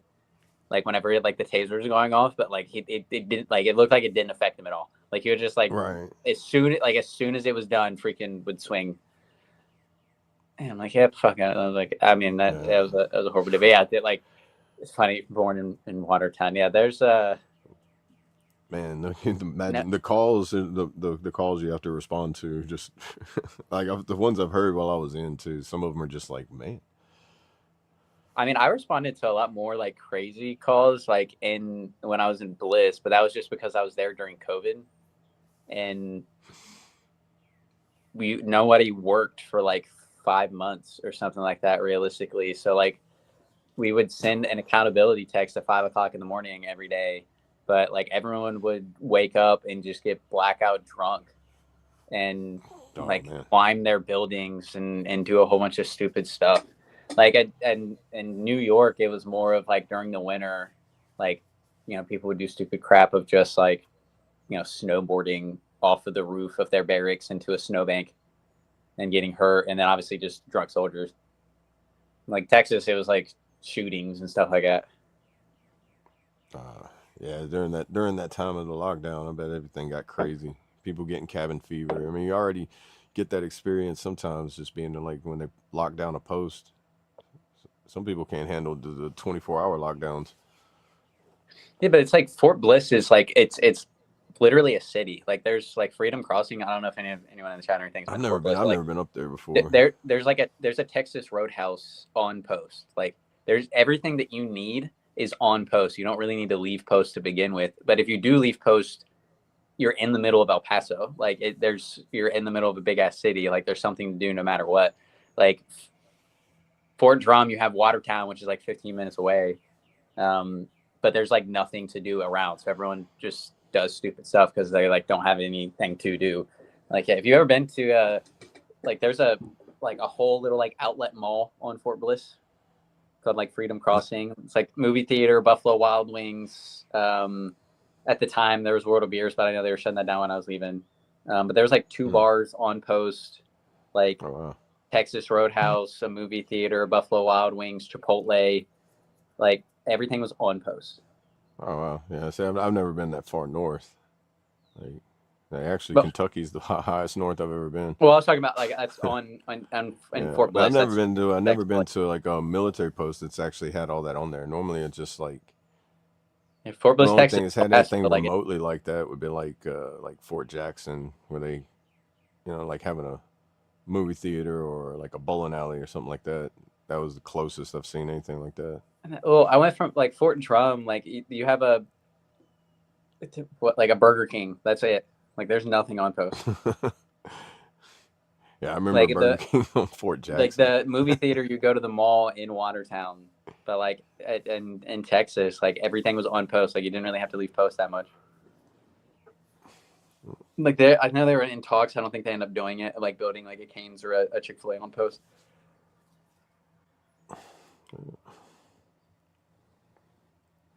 But yeah, well, I think Brad said he was on standby for us to shut it down. Yeah, bath salts is the one that like people go absolutely batshit crazy on. Yeah, that's the one that happened in Florida where it was talking about that guy like chewing that person's face off, which was like insane. And that was all the way back in like 2010, 2011 when that happened. Yeah, the dude. Because that happened right after I got out of basic and AIT, and I went on my first set of orders, and I come back, and then I hear about this bath salt thing. Yeah, I mean, I was in high school whenever all that stuff was going on, but yeah, like that. I think it was 2015 is whenever, like end of 2015, whenever, because I know I left in 2016. Oh, But you yeah, was in high school whenever I was getting. I graduated in Cool. 2013.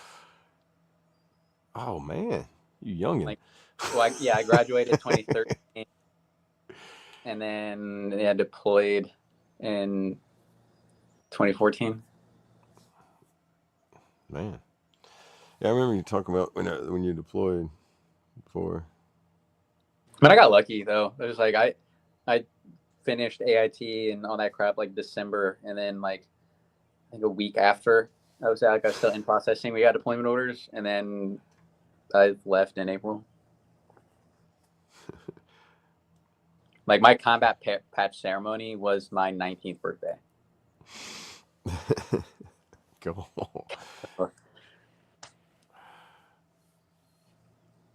Yeah, no, I'll be 31 this year. Whew, man. Yeah. Trace, Well, you're like what? bad. In what, like 75, 76, somewhere around that time frame? He's turning my age, 34. He wishes. That's my age backwards.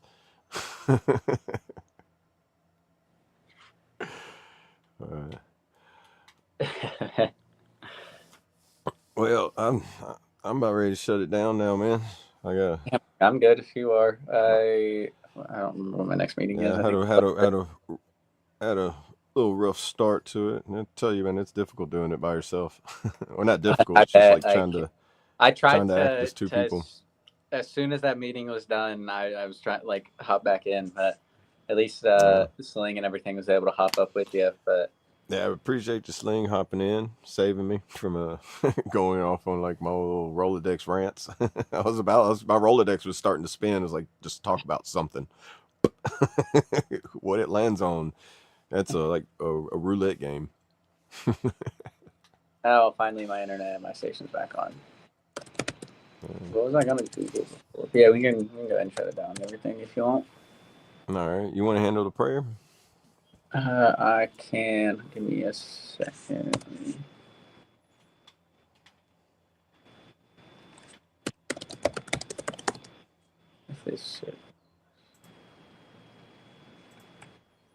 What was it that I was gonna Google earlier? Oh, I cannot remember. The only thing I Googled earlier was AFib, because praying for you, Kentucky, on the AFib. Hopefully they can get that regulated out for you.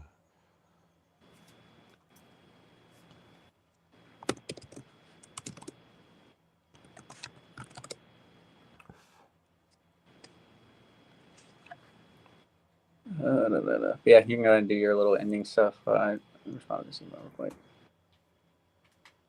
All right. Well, everybody, we do appreciate just hanging in there and stepping in today with the F.O.B on this Talk About It Tuesday. Hope y'all have a great day.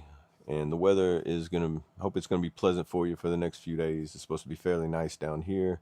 Seems like it's getting better up there for Brandon. Hopefully the snow melts, and hopefully you don't get any more. I'll quit asking for it. I quit asking. I'm not even going to joke about it no more.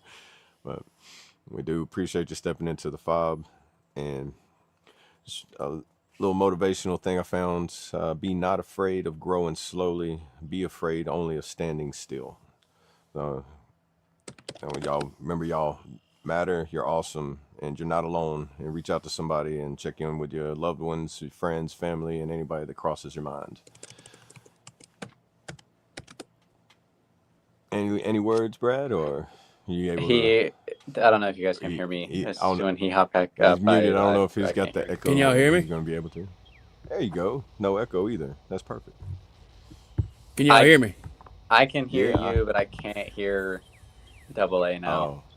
Oh, I can hear you both, y'all. He can't hear me, but I've said my outro. How about now? Now I can't hear anything. Hold on, let me. Now them technical reset difficulties, y'all. This is what the backstage looked like this morning. My bad, yeah. I can hear. I see. It's crazy. I can hear both of y'all, but it messes up him hearing me or you only. Right. But I can hear both of y'all. It never messes me up. It only messes y'all up with y'all being able to hear me or something. That's crazy, dude. I see Chaotic in here too. Yeah, Trace is in here. I guess he was waiting. He was gonna shut it down for y'all if I wasn't in here. Oh yeah, Hey, great morning, everybody. He's seen you True in American there. Brad ass.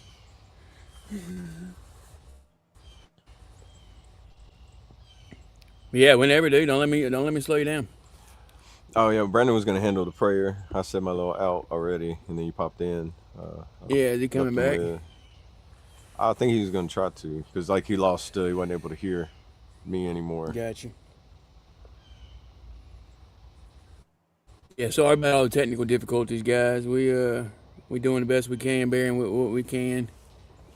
Yeah, working remote on a remote server. Yeah, just working remote, but we still showing up. That's the big thing. Right. There he is. All right, there we go. Can you hear? Yeah, I see. I can hear y'all either way it goes. It's only you or him that either have a problem with me. I don't. Okay. Yep. But you can hear me now, Double A? Yeah, I can hear you. Okay. I could hear you before too. You just couldn't hear me. Yeah, I don't know. It was the opposite thing last time. There we go. But yeah, because whenever we had the shit on I forget what day it was, but it was I could hear, we could both hear you, but we couldn't hear each other. And now it's you can hear. Right. Okay. As long as it's working, dude. It's working now, but I don't know. It might just be because like you're on your phone or something right now, and StreamYard's like only one person is allowed to be on their phone. Right. Maybe. And dude, if this proves we're not AI, because AI wouldn't do this. Exactly, dude. Real as it gets. Could right you imagine here. AI faking a technical difficulty just so it could be like, I don't want them to know. That would be right. the ultimate Terminator trick, you know? Yep. I'm getting ready to go for my ruck, boys. How far are you going today? Shit, right at 4 miles, probably. Yeah. Oh, you're doing it this early? Get it in while I can, brother. Yeah. Since you want to say the ruck, here's another little motivational thing. If there's no struggle, there is no progress. Facts, y'all. Day 17, y'all. Day 17 of 28 today. Rocking, man. It's amazing. I think I still need to do a couple more miles to catch back up for the 3.5. I got you. I think last time I looked, I'm at 63 out of 100, dude. So there you go. I have to go and look. I think I'm probably around like the 50, like high 50s maybe. Yeah. Or take like maybe like mid to high 50s, but not anywhere close to what I want to be. That's understandable, dude. You still rocking. You still active duty and all that shit. Oh yeah, and it's also freaking this whole new first sergeant and going to Pittsburgh and all that stuff. Right. But I'll catch back up. I'm not gonna lie. Like yesterday, I didn't do anything. I stayed in my bed the entire day. Right. Like I was like, this is a rest day. Like the federal holiday. I'm taking a day off. I played NASCAR 26 like half the day. Like I just chilled and relaxed. There you go. Gave the body a break for a little bit, but mile marker 23. I see you trades. Yeah. If Danielle is still in here, ask real quick, what's her MOS? I was mechanic, 91 Bravo. If y'all want to say. 68 whiskey, combat medic. I don't even see that. I joined as an MP, 31 Bravo, and then I reclassed to recruiter. It was at the time 79 Romeo. Now it's 42 Tango. I switched all that fun stuff, but yes, I'm a recruiter now. Swag. Yes, sir. And I was also military police. I had a little taste of that to realize I like being a mechanic more. I like what I do now. Like I like doing the medical recruiting aspect of it. Aviation ordnance. That's one of our other hosts, y'all. Mr. Traits. Aviation. What's your little slogan thing that you say, Traits? If you ain't whatever. IYAS. No, if you ain't ordnance. IYAOYAS. or something like You that. ain't ordinance, you ain't shit. yeah. Yeah. I think I said it right for him. I was probably that. Yeah, 91 Yes, Bravo is sir. mechanic, will be a mechanic. That's part of the ordnance corps. So Right. I agree with you there. I don't know if y'all can see it or not. Is it Yeah. backwards? No, No, no, it's right. it's right on mine.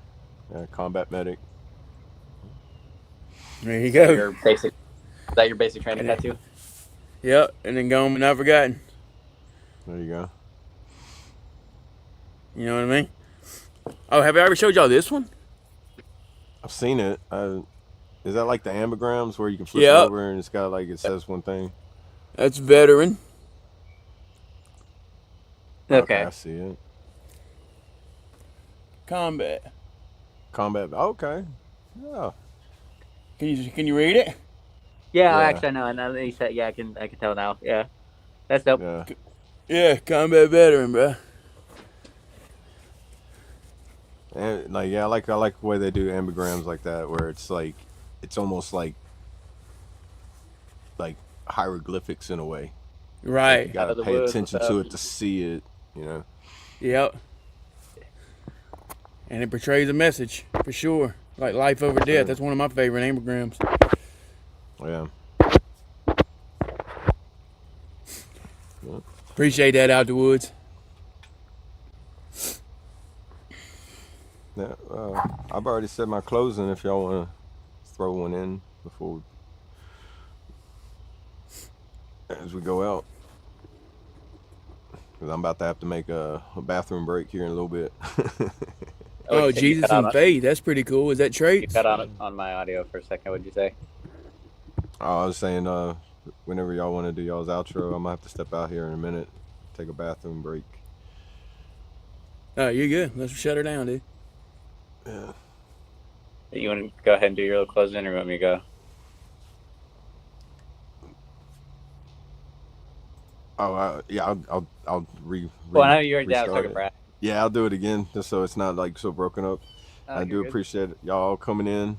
I am Double A, and always remember that you matter, you're loved, and you're not alone. Reach out to someone that, if they're just crossing your mind. And once again, remember, don't be afraid of growing slowly. Be afraid of only standing still. And there's no struggle. If there's no struggle, there's no purpose. Much love. Facts. Yes, sir. I'll go ahead You and want go to real quick. Yeah, real quick, guys. Go ahead and smash that like button. We appreciate all love and support over here on the F.O.B, the Forward Operating Broadcast, where we regroup, resupply, recalibrate every Monday through Friday, 8 a.m. Central, 9 a.m. Eastern, to better equip you to continue your mission, or Charlie Mike. Remember, you do matter, you are enough, and you are loved. If you're struggling, don't be afraid to reach out to any of us on the panel. Hop in that Discord, or if you think you know someone who's struggling, don't be afraid to reach out to them via voice text or text message. Sometimes hearing the voice is that much better. So, yeah, just reach out, guys, and I want to leave y'all with a little motivation. You can blend in or you can break out. You can remember, comfort whispers, discipline roars. The easy road costs you everything your way. Every excuse you make builds a cage. Choose your way. Stay motivated, stay hydrated, talk about it, and have a tenacious Tuesday. Cool. Cool. Heck yeah. Yeah, appreciate y'all hopping up, joining us. I know it was kind of a weird thing today with it pretty much just being Double A for a little bit, with us having to bounce and all that fun stuff. But I appreciate y'all. Again, don't be afraid to reach out to any one of us. Even the freaking little filter stuff. Yeah, don't be afraid to reach out to us. Hit me up anytime, give me a call, shoot me a message. Discord, I'm pretty easy to find. On Facebook, a pretty unique name. But yeah, like, don't be afraid to talk about it. Like, if you just want to get shit off your chest, give me a call. Like, I'll listen. I might talk some shit here and there, all that fun stuff. But don't be afraid to talk about it. Get it off your chest. Reach out to any one of us, and we'll do what we can for you. We appreciate y'all. We'll see you tomorrow for Wing It Wednesday. Appreciate y'all. Much love. That's right. Cool. You want to do the prayer or you want me to do it? You got it. All right. Heavenly Father, we appreciate you allowing us to hop up and be a part of the channel. Appreciate everyone in chat. Appreciate for another day of allowing us to grow closer to you.